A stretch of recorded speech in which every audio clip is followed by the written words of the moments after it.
Okay, I think that it's recording the microphone this time. This is my second time trying to record this for you AP US history students. So let's go ahead and get the video going with y'all's review. So I have y'all's review here, and I'm just going to go through here and give you guys the basic thing that I'm looking for and what you should study for the test to best help y'all out. So please make sure you take the time to watch this, and I'll try to go as quickly as I can.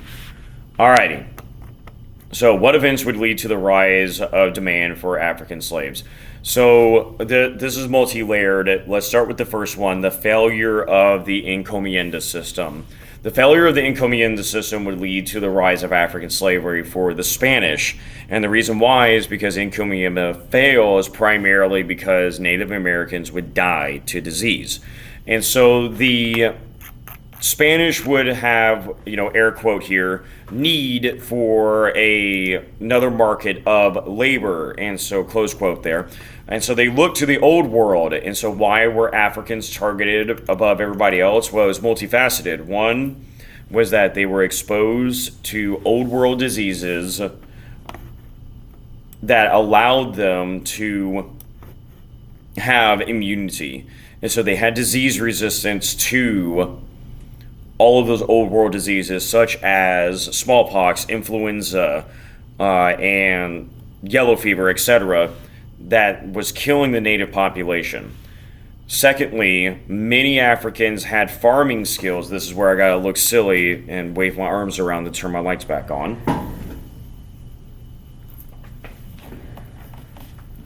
Many Africans had skills for agriculture to be able to grow sugar cane, to be able to grow rice, to be able to grow indigo, to be able to grow different agricultural products. And so as a result of them having skills, they were highly sought after. And then the last one, this is going to sound offensive and a bit odious, and I understand that, but it is because they were black, that it was easy to distinguish them from the rest of the population. That if y'all remember when we talked about the Arabic slave trade, that the identity of being black and a slave were so intertwined with each other that the word used for a black person in Arabic actually means slave. That is how married those identities were. And so that is one of the reasons for the rise of slavery, the end of the encomienda system, but then also the failure of the head right system. That we have Francis Bacon launches what we call Bacon's Rebellion. He was an indentured servant who eventually went to go live on the frontier. That's the outskirts of society of Jamestown in Virginia. He was subject to, along with other frontiersmen, Native American attacks and raids. And he believed that the governor in Jamestown was not doing enough to protect him and protect others. And so they rebelled because they said, we don't have any money to live in the town. We don't have the skills to be able to compete with the free, air quotes again, free labor of slavery. We have no skills. We have no money. We have no property. And then we don't have any women because there were more men than women in Virginia at this time. And so they rebel. They burn down Jamestown, and eventually the wealthy elites figure out, hey, the head right system is not going to work in the long run because eventually these Englishmen are going to get their freedom, and they're going to have freedom with no money, no jobs, no game, no property, no women, and so that's a really bad recipe. And so they also turn to the old world, and they turn to Africa to fill in that air quote need for labor. All right, what were the motivations of the Spanish to colonize the New World? What areas would the Spanish conquer, and what goods or commodities would they bring to the Old World? And so the motivations is real simple, the 3 G's, y'all. Gold, glory, God. Primarily gold, is that they wanted it for wealth. They were trying to build up their personal wealth and the wealth of the empire. And so where would they do this? Where would the Spanish go out and send the conquistadores? Where would they go and get new goods? This would be primarily in the West Indies, the Caribbean, Mexico, known as Mesoamerica, Central America, and South America. And they would bring back huge amounts of gold and silver. In fact, when they were in Peru, they find the mountain Potosi, and that is quite literally a mountain of silver. That is not a hyperbole. there was a huge amount of silver out of Potosi. And so they would bring back over gold and silver. They would bring back chocolate. They would bring back turkey. They would bring back potatoes, tomatoes, other agricultural goods that would proliferate all throughout Europe. And so they would bring back a lot of new foods to Europe. That's one of the key things to remember here, is that a lot of those foods would actually become mainstay meals, mainstay foods for many European nations. Potato for the Irish, tomato for like Italy, etc.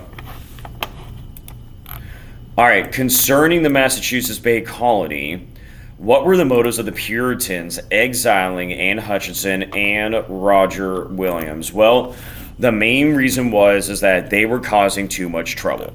They were causing a stir of their cultural hegemony,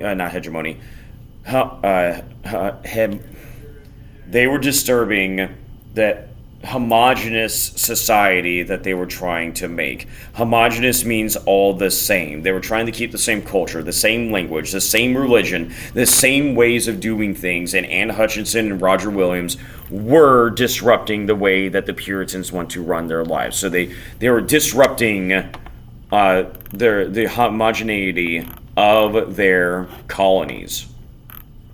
All right. What was the relationship between the English and the natives over time? What were the causes of conflict between them? And what actions were taken? So we've seen this story play out several times, y'all. That the English and the natives would be friends. They would trade with one another. They would benefit with one another. They would form alliances with each other. Over time, the English grew and grew and grew and grew in population. And with that, the demand for land would grow along with the population. And where did that land come from? The natives. The natives would lose their traditional hunting lands, their traditional fur trapping rivers. They would lose access to a lot of land, and that would cause friction and conflict between the English and the natives. So we first get the Powhatan Wars between Jamestown and the Powhatan. We get the Wampanoag conflict between the Puritans and the Wampanoags. We get the Pequot War between the Pequot and the Puritans. And then we eventually get King Philip's War, the son of Massasoit, also named Metacomet, between King Philip and the Puritans. And so that's what would cause constant conflict, was the argument about the control of land, access to furs, access to a lot of natural resources. And the actions I was taken was warfare. All right, what agricultural goods would contribute greatly to the rise of slavery in the New World? Very easy here. Tobacco, indigo, rice, sugarcane. Those are the main ones. It was anything that could become a cash crop. Anything that could become a cash crop for the Europeans is what leads to the dramatic rise of slavery across the colonies and the New World. All right, explain encomienda. Very simply put, encomienda was the Spanish slave system for Native Americans. That so long as you promise to make these Native Americans Catholic, you promise to convert them, you got a slave. That was the whole system. And they viewed it as a twofold system. One, they get to satisfy the Great Commission of Christ of go forth and make disciples of all nations. Two, they get a labor force to be able to work their plantations. Unfortunately, for both the natives and the Spanish, don't cry for the Spanish necessarily here, the Native Americans would die due to exposure of disease, primarily smallpox. All right, what was the purpose of Jamestown and who/what established it? So I kind of give the hint there of what. So Jamestown was established by the Virginia Company. And what was the Virginia Company? It was a joint stock company. It was a group of investors that come together with the purpose of making a profit. So what were they hoping to profit off of? Gold. The original intent of Jamestown was to become a gold mining town, to be able to bring back that wealth to England, and it was never meant to be a permanent colony. What makes it permanent? Tobacco. But it was originally intended to be a gold mining town. It was meant to be temporary. It was established by the Virginia Company, which was a joint stock company. All right, what difficulties did colonists face in Jamestown? Well, most of y'all know this answer: the starving times. The starving times become a major issue for the colonists. The natural elements. They do not prepare for the natural elements. They do not prepare for winter. They're saved by the Native Americans coming in and teaching them how to hunt, how to be able to cultivate in this environment. All right, that's just one. Y'all got to fill in the rest. I'm trying to give y'all push out the door here. All right, what was the purpose of the Mayflower Compact? So remember, the Pilgrims come over, they establish Plymouth. It was outside the control of the Virginia Company and outside the control of the Crown. Technically, it was an illegal colony. They didn't have a charter to be able to make their colony there, but they do anyways. And so they make a very crude government document that we know as the Mayflower Compact. It was a document to govern the Puritans in Plymouth. That was the whole point of the Mayflower Compact. It was in order to be able to have a system of rules and order. That was the whole point of the Mayflower Compact. All right, what was the headright system and what were the long-term effects? The headright system was a system by the English to bring over poor English to become indentured servants and be able to have laborers. And so it did two things. One, for the poor people, they were put into indentured servitude. And they become indentured servants that primarily went to the Chesapeake Bay area. So we're talking about the North Carolina, modern North Carolina, South Carolina, and Virginia. That's the Chesapeake Bay area. And so it gave poor people a chance to come to the New World, to learn new skills over the course of 7 years. And after their contract was up, was given what was called freedom dues. What does the rich person get for paying for all of this? They got 50 acres of land for every single indentured servant. For every poor person they sponsored, they got 50 acres of land. What was the long-term effect? Well, the failure of the headright system brings in the demand for African slavery. It brings in a huge amount of people to the New World, and it also expanded the colonies. It expanded land demand as well against the Native Americans. All right, what was mercantilism and how did the Navigation Act support the this economic system, excuse me. So mercantilism places an emphasis on exports over imports. Exports over imports. They believe that the more gold and silver that they get in their coffers, that means treasury, their state holdings, is what was key to wealth and power of the home country. It restricted the trade of the colonies. So the Navigation Acts restricts the trade of the colonies to only trade with England. They could only buy and sell to England. So it cut them off from the Dutch, it cut them off from the Spanish, it cut them off from the French. They were no longer able to trade in the West Indies. And so that's how the Navigation Acts would support mercantilism. It forced the colonies to have to trade with England.